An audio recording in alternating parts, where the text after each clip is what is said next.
At a certain point in life, you attain a certain degree of wisdom. You realize not everyone or everything is created equal. I'm not sure if it's something in the education system or just our inherent sense of fairness that we're born with, but many of us grow up believing that there are different qualities people possess that all equal out on some cosmic abacus. You know what I mean? You have 100 points to spend in your personality and your talents. You know, sure, Jim over there is handsome and strong, but I'm funny and I can write better than old Jimbo. Well, I mean, listen, somewhere along the line you meet someone that's funnier than you, they're stronger than you, they're more handsome than you, they write better, they're stronger, and they have better hair, probably. Then you realize maybe we aren't all created equal. I think I said stronger twice. Maybe some people have a better start in life. You know, that sucks, but some people don't have it all. Then, even later in life, you realize that there are some sliders on that cosmic abacus that you can't even see. The guy who had it all over you couldn't figure out how to deal with having all that and self-destructed in a dang submarine. Anyways, listen, let's talk about some cards whose worth may not be immediately obvious from the Lord of the Rings main set, the hidden gems, if you will, niche cards that have occult uses or payoffs for certain archetypes. And listen, make sure you like and subscribe while you're at it over here, or you can be like my buddy Tyler, buy me some coffees over at the link in the description. Now, we all know that the One Ring and Orcish Bowmasters are sweet and powerful cards, but that doesn't make a deck. Part of the fun of Commander is keeping your eye out for niche cards that require creativity to exploit to their full potential. And for the love of God, don't buy the Nazgul for $10. Wait a few months, those are gonna tank. I don't know what the heck's up with that price. They're uncommons in the world's most open set. $10 is ridiculous. Let the whales feed, us guppies can wait and bide our time. And don't forget to subscribe to the channel, buddy. I'm currently hooked up to a life support machine that runs on engagement, so you know, I'm pretty invested here. Let's get to it. The old Elven chorus here. These guys are just happy they got tickets to the Taylor Swift concert. It's 3 and a green for an enchantment. You may look at the top card of your library at any time. You can cast creature spells from the top of your library. Creatures you control have tap, add 1 mana of any color. This is 2 powerful effects combined into 1. This plays into 2 of the most powerful things you can do in Commander. Generate card advantage and a ramp using whatever token or utility creature you have lying around. I wouldn't just put this in any deck, but it's really good and it's about $250 right now.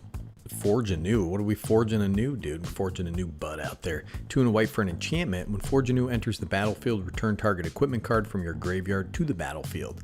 As long as it's your turn, you may activate equip abilities anytime you could cast an instant, and you may pay 0 rather than pay the equip cost for the first equip ability you activate during each of your turns. As our friend Saffron Olive pointed out, you do all kinds of shenanigans after first strike damage or during the phases of combat to make your creatures difficult to block. This card is very powerful in equipment decks, and there's a ton of value here for 3 mana. It's under $3 right now. Minas Tirith, the White City. It's a legendary land, enters the battlefield tapped unless you control a legendary creature, has tap, add white, and 1 and a white, tap, draw a card. Activate only if you attack with 2 or more creatures this turn. This is kind of a free roll card draw effect in a white containing combat centered deck. You're going to be attacking with 2 or more creatures all the time in a Boros deck, dude. I'm surprised this is $2 presently. Then you got Lotho out here, dude. He's a corrupt sheriff, not a sheriff. He's a white and a black for a legendary creature, halfling rogue. It's a 2/1. Whenever a player casts their second spell each turn, you lose 1 life, you create a treasure token. This guy is up to no good. I can tell by the little smirk, dude. This guy looks like he spends a lot of time on 4chan doing research, if you know what I mean. This just goes in a ton of decks, right? Triggers when you cast a second spell and your second spell. Not sure I'd build him as the commander, but it's a great value piece in a variety of decks. The Flame of Anor, Frodo.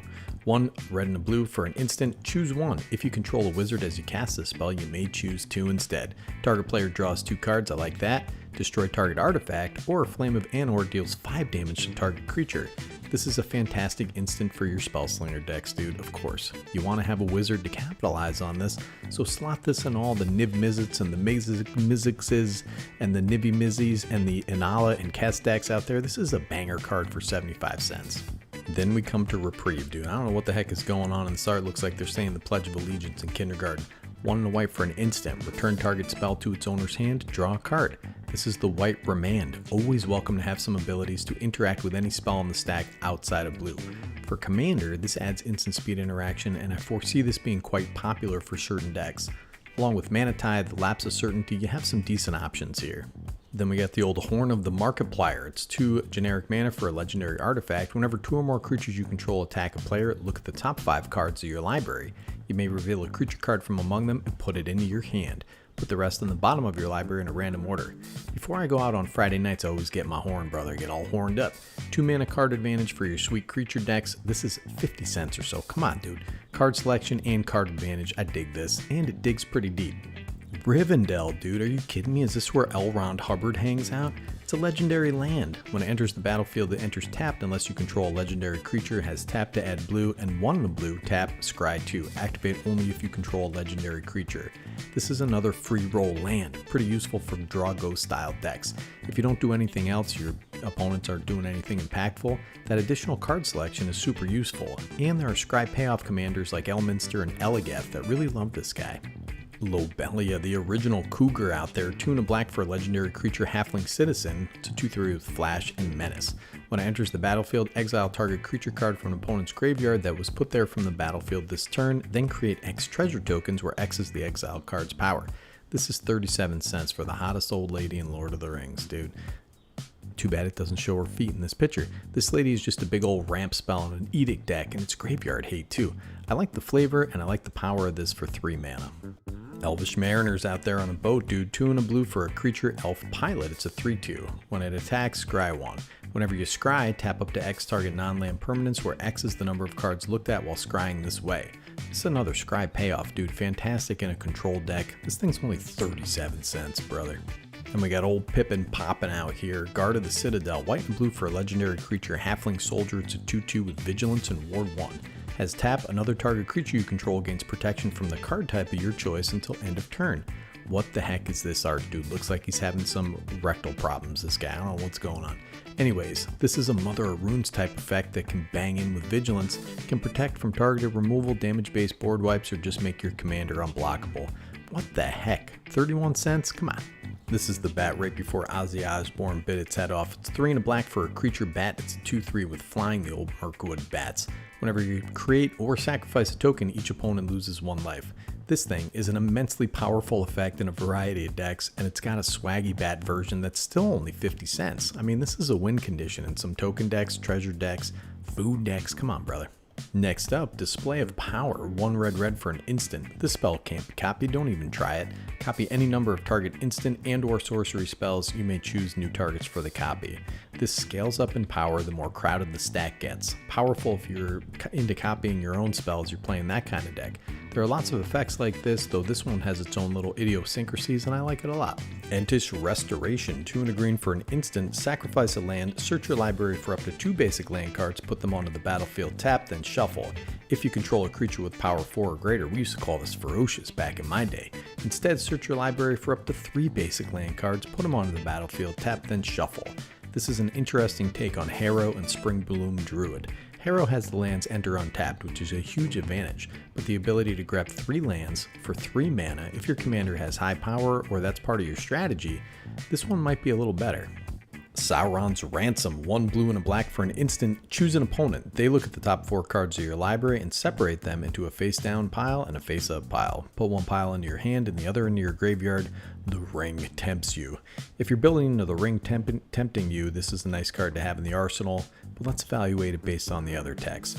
We've seen effects like this recently. Hostile Negotiations and the Elder Factor Fiction.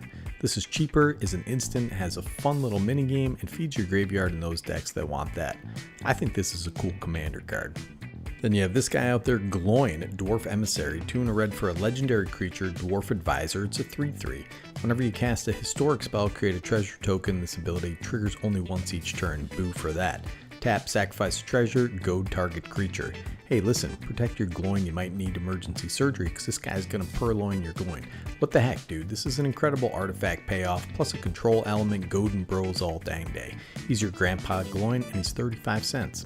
Then we have Press the Enemy, 2 blue for an instant. Return target spell or non-land permanent an opponent controls to its owner's hand. You may cast an instant or sorcery spell with equal or lesser mana value from your hand without paying its mana cost. Counterspell and bounce spell all in one, dude. Very versatile and allows you a free cast trigger in a deck that has a critical mass of instants and sorceries. The second cast is part of the resolution of this ability, so you get to ignore the timing restrictions on that. Press them right up in the pressure point like Dr. Spock, brother. Press your enemy like the X button. Alright, a couple more here. We got Rising of the Day, 2 and a red for an enchantment. Creatures you control have haste. Legendary creatures you control get +1/+0. This is a strictly better Fervor, and people are running Fervor, right? Replace Fervor with this. This is fantastic in a variety of decks. I will be buying a few to have around. This is a great card. Fiery Inscription, brother. 2 and a red for an enchantment. When Fiery Inscription enters the battlefield, the ring tempts you. Gosh darn it. Whenever you cast an instant or sorcery spell, Fiery Inscription deals 2 damage to each opponent. So this is kind of a spell slinger payoff, bouncing damage around like crazy in a storm deck or something like that. I feel like the damage-based payoffs like this get overlooked, but this can certainly be a win condition. So yeah, man, this set has some budget bangers, and though each card may be considered as being better or worse than the cards next to it, they each have their own beauty and their own value, just like you, just like old Nicky G here. I mean, I'm 11 feet tall, right? I've got long, flowing hair, I've got huge muscles, but I've got the calves and ankles of a little boy. I skipped too many leg days, brothers, and now look at me, I'm a broken man. It's Nicky G from Better Commander, signing off.